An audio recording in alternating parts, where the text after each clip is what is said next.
Нийслэлийн иргэдийн төлөөлөгчдийн хурлаа санаачилж Улаанбаатар хотын засаг даргын хамгийн газраас санхүүжилтийг шийдэж төрийн үйлчилгээний супермаркет буюу төрийн нэгдсэн мэдээллийн төвийг нээгээд багагүй хугацаа өнгөрсөн.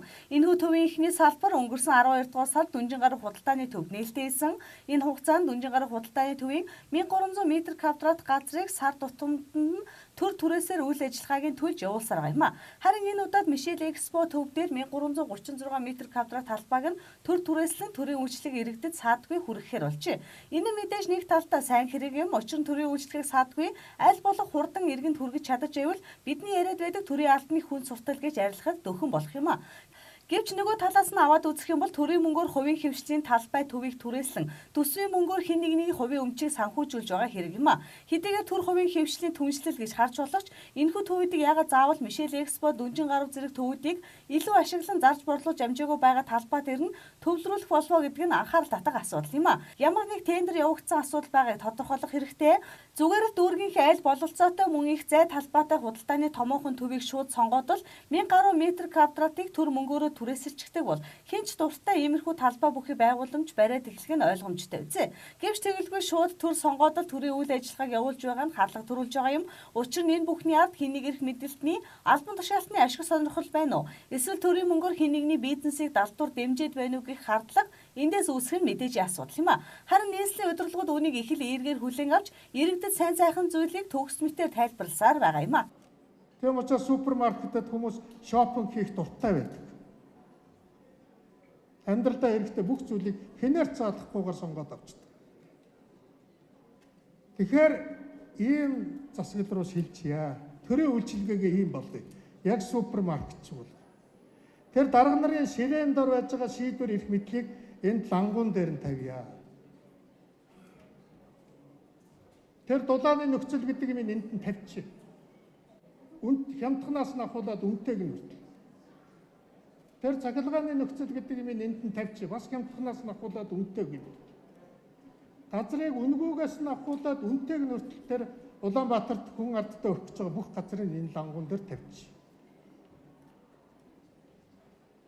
Тэр хот төлөвлөлтийн жижигхэн хотхон төлөвлөсөн хотхон хороолол бүх юм бас үнэлээд энэ дээр тавьчих. Хямдханаас нь ахуулаад үнэтэй бүгдийг тавьчих. Хотын засаг дарга бол тэр энд нийлүүлэх бараа материалыг л нийлүүлэх ажлыг л хийнэ. Энэ лангуун дээр тавих ажлыг л хийнэ. Өөр ажил хийж болохгүй. Энэ лангуун дээр тавихгүй арын алгаар өгсөн бол тэр хотын даргаыг зайлуулах хэрэгтэй. Тэр албан тушаалтныг зайлуулах хэрэгтэй. Тэгвэл өнөөдөр бид нар хоёр дахь үйлчлэгээний нэгдсэн төвөө хаан уул дүүрэгт нээж байгаамаа. Энэ үйлчлэгээний төв бас мөн адилхан 23 нийслэлийн 24 байгууллагын 280 төрлийн үйлчлэгийг үзүүлнэ. Дээр нь Улаанбаатар хотод хийгдэж байгаа барилгын салбартай холбогдсон бүх үйл ажиллагааг бид нар төвлөрүүлж байгаа. Төрийн орон сууцны корпорац, нийслэлийн орон сууцны корпорац, орон сууцны бирж, за тэгээд барилгатай холбогдсон төрийн бус байгууллагууд энд ажиллах юм аа.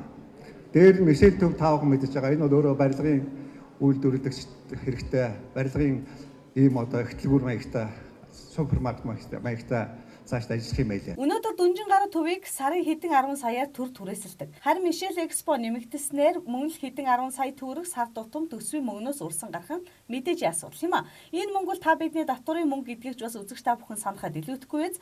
Өнөөдөр зах зээлийн хашаар бодоод үзэхэд 1 м2 талбай үн хамгийн багадаа хэдэн төгрөг вүлээ. 1000 гаруй метр квадрат гэд бодохоор овоо их мөнгө гарт таарна. Энэ бүхнээс гадна энд ажиллаж байгаа тоног төхөөрөмж энэхүү талбайг засаж тогтчуулах шаардлагатай төсөвгээд нэлээдгүй их мөнгө нийслэлийн төсвөөс гарсан байх юм а. Харин нийтэд энэ талаар төдийлөн ам нээхгүй зөвхөн сайн сайхан ажил болж байгаа гэдгээ рекламдан ярьж байгаа нь хачиргалтай.